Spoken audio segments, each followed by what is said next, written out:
सो चलिए गाइस, आज का टॉपिक लिखिए ज्योमेट्रिकल आइसोमर्स। बिलीव इट और नॉट, इनमें से सबसे आसान तरीके से आइडेंटिफाई आप जीआई को ही कर सकते हो, क्योंकि इसमें सिंपल दो कंडीशंस हैं। अगर ये दोनों कंडीशन किसी मॉलिक्यूल में हैं, इसका मतलब उसमें जीआई होगा। अब वो दोनों कंडीशंस कौन सी हैं और क्या होता है जीआई, उसको समझते हैं। ठीक है, तो चलिए फटाफट से सबसे पहले जीआई की दो कंडीशंस को समझते हैं। पहली कंडीशन जो रिक्वायरमेंट है वो क्या है? देखिए, ऐसे मॉलिक्यूल्स ज्योमेट्रिकल आइसोमरिज्म दिखाएंगे जिनमें क्या हो, रिस्ट्रिक्टेड रोटेशन वाला ग्रुप हो। लिख लीजिए रिस्ट्रिक्टेड, ये चीज तो मैंने खैर पहले भी बता दी थी। रिस्ट्रिक्टेड रोटेशन वाला ग्रुप हो, रोटेशन वाला, ठीक है, रिस्ट्रिक्टेड रोटेशन वाला ग्रुप हो, मतलब जो फ्रीली रोटेट ना करने दे। जैसे कि ये पाया जाता है जी डबल बॉन्ड के अंदर, ठीक है, और ये पाया जाता है रिंग के अंदर। पहली कंडीशन तो ये हो गई, ये डबल बॉन्ड और रिंग के अंदर पाया जाता है ज्योमेट्रिकल आइसोमर। सबको क्लियर है? ठीक है, बहुत आसान है, ध्यान से इसको देखिएगा। मतलब ये सिंगल बॉन्ड में नहीं होता, क्लियर हो गया सब लोगों को। एल्केन्स में नहीं पाया जाएगा, इसका मतलब किस में पाया जाएगा? एल्कीन्स में। डबल बॉन्ड का मतलब क्या होता है? ये एल्कीन्स में। लेकिन ऐसा नहीं कि सभी एल्कीन में होता है। पहली कंडीशन अभी फुलफिल होगी, लेकिन दूसरी कंडीशन और है, जरा उसको चेक करिएगा। ठीक है, ये एल्कीन्स में पाया जाता है। तो मैं सपोज करता हूं कि भैया यहां पर एक एल्कीन है, यानी कि carbon to carbon double bond होना चाहिए।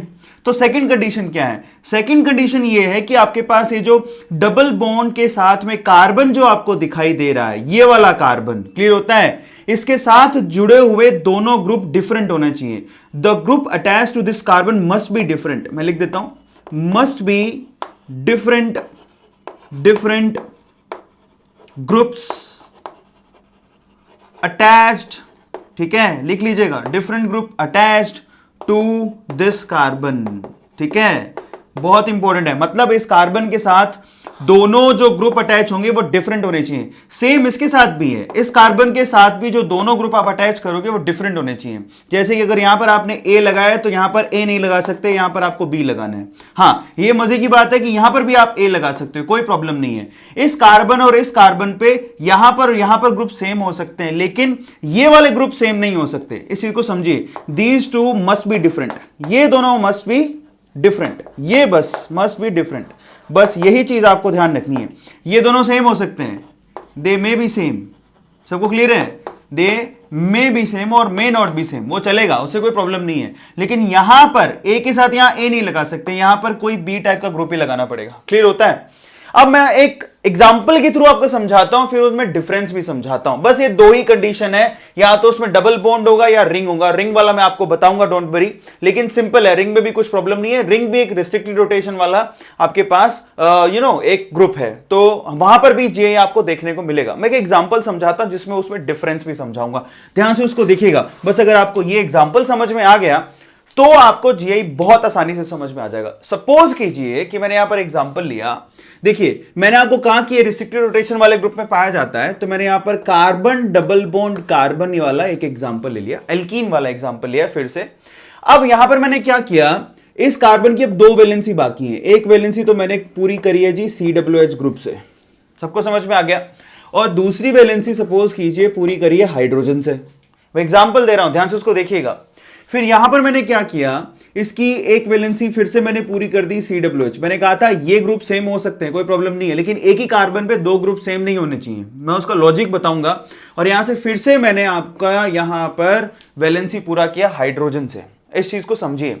अब मैंने यहां पर क्या किया, 3 डायमेंशन अरेंजमेंट इस तरह से किया कि COOH और COOH जो सेम ग्रुप हैं, ठीक है, इन दोनों कार्बन पे वो सेम ही प्लेन के अंदर आ रहे हैं, मतलब दोनों ऊपर हैं, दिखाई दे रहे हैं सब लोगों को। ये दोनों ग्रुप मैंने इनको चूज किया और इनके रिस्पेक्ट में मैं जीआई देख रहा हूं। ये दोनों ग्रुप जो है एक बार सेम ही प्लेन में मैंने लाई कर दिए, इस डबल बॉन्ड से ऊपर की तरफ है। क्लियर हो गया सब लोगों को? अब मैं इसको यूं भी बना सकता था, जरा चेक कीजिए।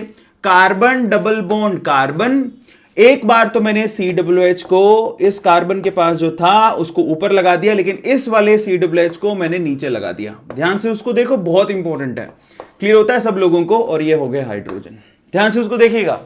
यहां पर सीन कुछ ऐसा है कि सेम ग्रुप दोनों कार्बन पे एक बार तो सेम ही डायरेक्शन में, ऊपर की तरफ सेम ही प्लेन में है, लेकिन यहां पर सेम ग्रुप इन दोनों कार्बन पे अब ये सेम प्लेन में नहीं है, एक ऊपर है और एक दूसरा कौन सा है, नीचे की तरफ है। क्लियर होता है सब लोगों को? तो इस तरह से डिफरेंट अरेंजमेंट मैं कर सकता हूं। और मजे की बात, ये दोनों डिफरेंट क्यों हैं, अब जरा ध्यान से उसको समझिएगा। क्योंकि यहां पर डबल बॉन्ड में रोटेशन पॉसिबल नहीं है। क्लियर होता है? अगर रोटेशन पॉसिबल नहीं है तो ये दोनों फॉर्म आपस में सिर्फ रोटेशन से कन्वर्ट नहीं हो सकती। इसको ध्यान से समझिएगा, बहुत इंपॉर्टेंट है। यहां पर ये दोनों फॉर्म रोटेशन से आपस में कन्वर्ट नहीं हो सकती। अगर ये आपस में इंटर कन्वर्जन यहां पर रोटेशन से पॉसिबल नहीं, क्योंकि आप रोटेट करवाओगे। सपोज कीजिए कि अगर आपने रोटेट कराया तो डबल बॉन्ड टूट जाएगा। अगर डबल बॉन्ड टूट जाएगा तो इसका मतलब वो तो कंपाउंड रहा ही नहीं। इसका मतलब ये इंटर कन्वर्जन यहां पॉसिबल नहीं है। इसका मतलब ये दोनों के दोनों जो आपके पास कंपाउंड आपको दिखाई दे रहे हैं, जिसमें सिर्फ मैंने इतना सा काम किया कि COOH वाले जो ग्रुप है वो एक बार मैंने ऊपर की तरफ डाल दिए, एक बार मैंने क्या किया, अपोजिट में डाले। क्लियर हो गया? ये दोनों डिफरेंट है, यहां पर ज्योमेट्री डिफरेंट है। अब क्या डिफरेंस है उसको भी जरा चेक कर लें। यहां पर COOH जो सेम ग्रुप थे, वहां पर लेंथ सपोज कीजिए बन रही है L1। क्लियर हो गया? लेकिन यहां पर लेंथ जरा चेक कीजिए, यहां से यहां में जो लेंथ बन रहा है सपोज कीजिए वो है L2। तो डिफरेंस यहां पर एक तो इन ग्रुप्स की लेंथ में आ रहा है, साफ साफ इसी को बोलते हैं ज्योमेट्री में थोड़ा डिफरेंस है, बाकी और कोई चीज डिफरेंट नहीं है। जरा चेक कीजिएगा, यहां पर L2 is greater than L1 मुझे साफ दिखाई दे रही है। दिखाई दे रही है ना? बहुत इंपॉर्टेंट है। सबको समझ में आ गया? तो एक सिंपल लॉजिकल ज्योमेट्रिकल डिफरेंस आपको दिखाई दे रहा है कि यहां पर सेम ग्रुप में जो लेंथ है L1 है, यहां पर सेम ग्रुप में लेंथ L2 है और L2 L1 से बड़ी है। क्लियर हो गया सब लोगों को? सो ये आपस में कहलाते हैं GI, ज्योमेट्रिकल आइसोमर्स।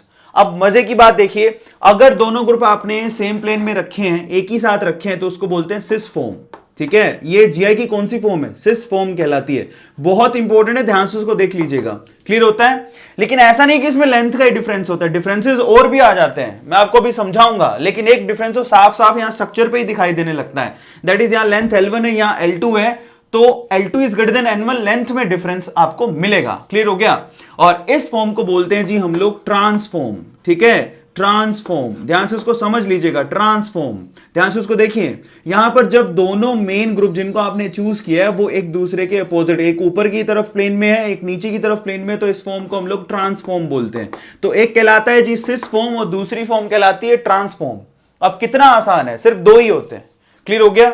ज्योमेट्री के अंदर आप याद करो, ऑप्टिकल के अंदर होते थे ऑप्टिकल के एनांशियोमर एंड डायस्टीरियोमर। यहां पर ये सीन नहीं है, यहां पर अगर सेम प्लेन में है तो सिस फॉर्म और अपोजिट प्लेन में है तो ट्रांसफॉर्म। और ट्रांसफॉर्म में जो आपने लेंथ ली है वो हमेशा सिस फॉर्म की लेंथ से ज्यादा होगी। सबको क्लियर हो गया? अब आप देखिए, ये दोनों अलग अलग है। ये काम तो मैं सेम सिंगल बॉन्ड में भी हो सकता था। जरा चेक कीजिए कि कंपाउंड कुछ ऐसे हैं आपके पास। सपोज कीजिए ये है COOH, बॉन्ड लाइन डायग्राम बना रहा हूं सीधे, ये COOH, बाकी वैलेंसी हाइड्रोजन से कंप्लीट है, या carbon to carbon single bond है, तो यहां हाइड्रोजन कितने होंगे? 2 और यहां 2 और, वो मैं दिखा नहीं रहा हूं बॉन्ड लाइन डायग्राम में। और ये आपका कंपाउंड ऐसे भी बन सकता था, यस और नो? यहां पर मैं लगाता COOH और यहां पर भी लगाता COOH। अब देखिए, ये दोनों सेम प्लेन में है, ये दोनों आपके पास डिफरेंट प्लेन्स में है, दिखाई दे रहा है? अब आप कहोगे सर ये भी होना चाहिए सिसो ट्रांस, लेकिन ऐसा नहीं है। ध्यान से उसको देखिए, ये है सिग्मा बॉन्ड बच्चों। ये सिग्मा बॉन्ड में रोटेशन, फ्री रोटेशन पॉसिबल होता है। सिग्मा बॉन्ड यानी कि सिंगल बॉन्ड, ये देखिए ना, यहां पर अगर मैं 2 कार्बन को सिंगल बॉन्ड से जोड़ूंगा तो वहां पर फ्री रोटेशन पॉसिबल है। तो एक फॉर्म दूसरे फॉर्म में आसानी से कन्वर्ट हो सकती है। They are interconvertible. ठीक है? These are interconvertible. ये सिर्फ रोटेशन से कन्वर्ट हो जाएगी एक दूसरे के अंदर। ठीक है? Inter convertible. और अगर ये इंटर कन्वर्टेबल है तो ये GI शो नहीं करेंगे, ये कन्फर्मल्स कहलाते हैं। क्या कहलाते हैं? कन्फर्मल्स। अब ये कन्फर्मल्स क्या होते हैं, हमें अभी आगे कन्फर्मेशन आइसोमर्स पढ़ना है, ये उसी का पार्ट है। ध्यान से उसको समझ लीजिएगा कि सिंगल बॉन्ड में GI नहीं होती है, डबल बॉन्ड में ही GI होगी, क्योंकि सिंगल बॉन्ड में फ्री रोटेशन पॉसिबल है। यहां ध्यान रखिएगा, सिग्मा बॉन्ड में फ्री रोटेशन पॉसिबल होता है। और अगर फ्री रोटेशन पॉसिबल होता है तो आप थोड़ा सा इसको घुमा दीजिए, जैसे आप इसको रोटेट कराएंगे ऑटोमेटिकली नीचे आ जाएगा। सबको मालूम पड़ा? एक को फ्री रखो, दूसरे को रोटेट कराओ, सिग्मा बॉन्ड तो आसानी से रोटेट हो जाता है। तो जैसे आप रोटेट करोगे तो ये आपस में इंटर कन्वर्ट हो सकती हैं। और अगर इंटर कन्वर्ट हो सकती, क्या होती हैं, और अगर होती हैं तो यहां पर फ्री रोटेशन पॉसिबल होने की वजह से यहां पर GI शो नहीं हो सकता। These are not geometrical isomers. समझ में आ गया? ये कन्फर्मल्स कहलाते हैं, कन्फर्मेशन आइसोमर्स हैं, जिसको हम लोगों को आगे पढ़ना ही है। तो ये एल्केन्स के अंदर ध्यान रखिएगा कि एल्केन्स में जीआई नहीं होती। ये पेट एग्जांपल है, एल्केन्स के अंदर यानी कि सिग्मा बॉन्ड के अंदर जीआई कभी भी नहीं होती है। सबको समझ में आ गया? तो यहां स्ट्रेट फॉरवर्ड मैंने आपको एग्जांपल दिया। मजे की बात एक और बता देता हूं, देखिए उसके बाद हम लोग इसको थोड़ा सा और डीपली स्टडी करेंगे। ये जो मैंने आपको सिस फॉर्म बनाई है, मजे की बात देखिए, इसको बोलते हैं हम लोग मैलेइक एसिड। क्या बोलते हैं? मैलेइक एसिड इसका नाम है।